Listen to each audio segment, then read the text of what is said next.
J'espère que vous entendez aussi bien que moi.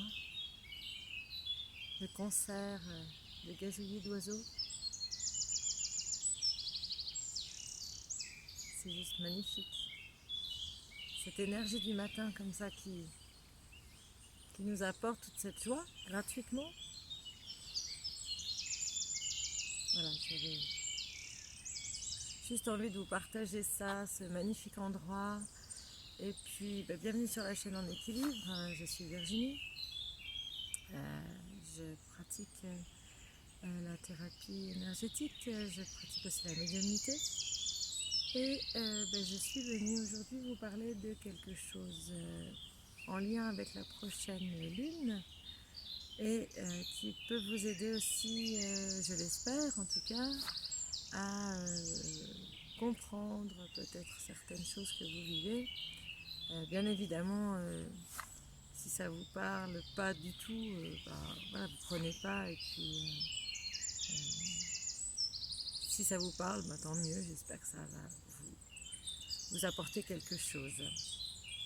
Alors l'énergie du moment que je ressens avec cette lune qui aura une éclipse solaire, annulaire dans le signe du Cancer. Le Cancer, c'est un signe d'eau, donc voilà, de l'eau derrière moi. Même si celle-ci, c'est plutôt les eaux stagnantes du Scorpion, mais bon, bref. Donc cette prochaine lune, nouvelle lune, donc pour ceux qui ont envie de faire des chèques d'abondance, ce sera le moment. Elle nous invite, enfin en tout cas ce que je ressens, c'est cette invitation à être dans une action passive. Ça a l'air comme ça, antinomique.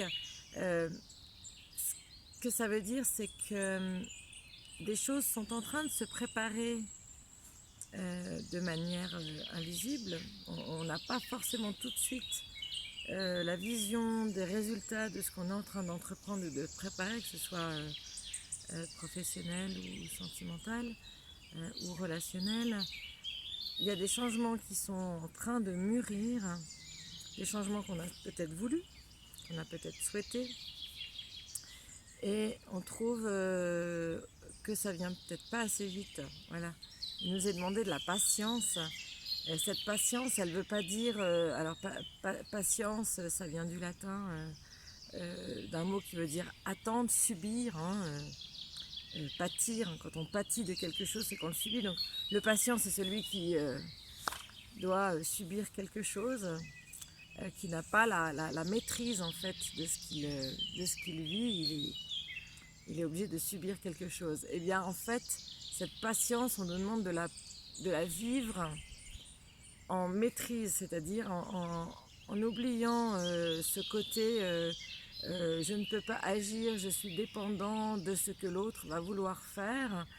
C'est un peu une illusion que cette éclipse solaire de la prochaine nouvelle lune nous invite à décrypter en fait. Cette illusion n'est pas réelle. On a toujours cette maîtrise possible de comment on vit les choses.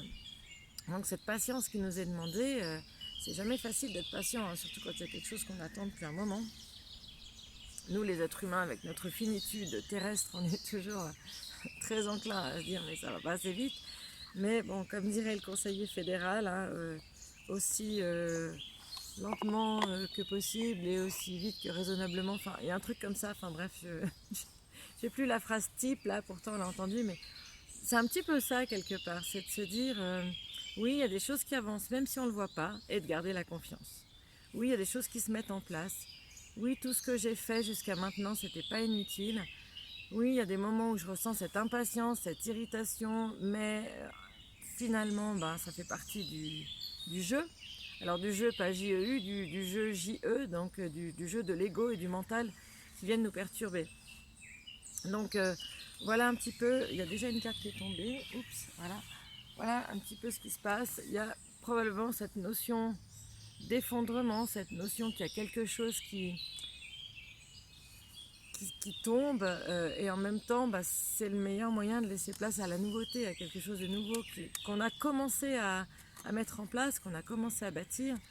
On le voit bien qu'il y a beaucoup de de remise en question avec la situation qu'on vit, tant nationale qu'internationale, mais aussi du coup personnel, puisque tout est un et tout est lié à différents plans. Ce travail est en cours, hein, ce travail de reprise d'une nouvelle façon de penser. Et puis vous voyez, alors c'est un cadeau. C'est un cadeau qui nous est donné, ce temps de latence en fait, qui va durer tout l'été. Là on a le soleil. L'été va être, là on a le facteur temps aussi avec Saturne hein, dans le cartouche. C'est un temps vraiment de... On continue à mettre des choses en place, même si on n'en voit pas encore le résultat. On garde la confiance parce que c'est important de rester dans le plaisir de ce qu'on souhaite voir venir. Hein, on dit souvent que pour manifester les choses, il faut les visualiser, il faut les penser très fort et il faut aussi ressentir la joie, ressentir la gratitude, ressentir l'émotion de cette chose ou de cette situation déjà là présente. Si c'est de se mettre à son compte, si c'est de rencontrer quelqu'un, voilà, on décrit parfaitement bien les choses et ensuite on ressent la joie que c'est déjà manifesté, c'est déjà là. Et alors, la difficulté de la période qu'on vit, c'est qu'on ne le voit pas encore venir, on a plutôt la sensation qu'il y a tout qui se casse la figure autour de nous, et en même temps, c'est en train de venir, c'est en train de se faire. Donc oui, il faut rester dans cette énergie de se dire que ce qui vient, ce sera chouette, ce sera bien, même si on ne sait pas encore trop comment, même si on ne sait pas trop quoi, même si on se sent encore dans une situation où on n'a pas une capacité d'agir aussi large que celle qu'on voudrait. C'est pas une capacité d'agir franche à 100%. Il y a des paramètres qui nous obligent quelque part, hein, d'où la patience. On subit quand même certaines choses.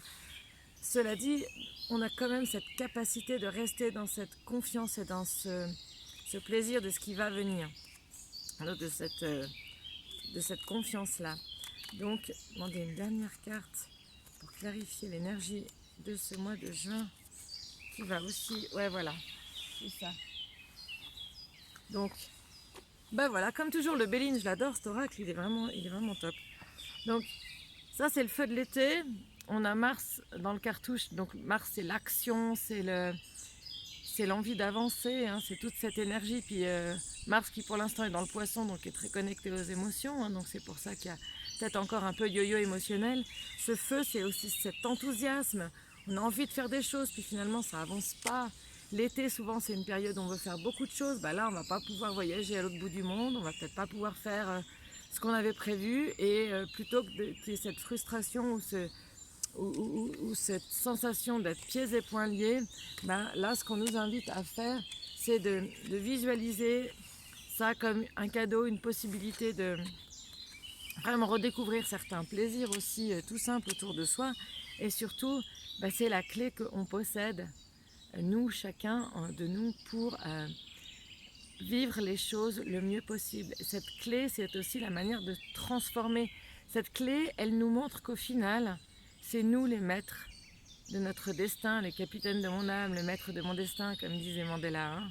Donc voilà, ça c'est vraiment votre pouvoir d'agir, même si dans la situation présente et dans l'énergie de l'été, on peut avoir cette sensation qu'on n'est pas libre complètement de faire ce qu'on aimerait. On peut vraiment le vivre de manière positive. Voilà, donc je vais prendre une petite carte du tarot de guérison de Mario pour finir cette capsule. Toujours les oiseaux. Je ne voudrais pas faire trop long. Je crois que ça va être celle-ci en fait. Waouh! Voilà. Libération. Je me libère de toute noirceur. Je transforme le ressentiment, la haine et la culpabilité en prenant conscience que ce sont les blessures intérieures qui créent chez moi le doute. C'est exactement ça en fait. Je chasse toute pensée négative, je retrouve la paix en mon cœur et je découvre l'être de lumière qui vit en moi. Est-ce un joli programme pour l'été, hein? Ouais, moi je trouve. Voilà, vous pouvez faire pause si jamais. Donc voilà, je trouve que cette carte, elle résume parfaitement bien tout ce que je viens de vous dire. Donc si vous n'êtes pas encore abonné à ma chaîne, merci de le faire. Vous pouvez cliquer sur la petite cloche. Si ça vous a plu, merci de laisser un commentaire. Si ça vous a pas plu, vous pouvez aussi en laisser un du moment qu'il est constructif et bienveillant. Et puis je vous retrouve bientôt pour une nouvelle vidéo. Voilà. Et merci aux oiseaux pour leur contribution active et à cette nature magnifique. Voilà, c'est peut-être ça, redécouvrir le plaisir et la beauté tout près de nous et en nous. À bientôt!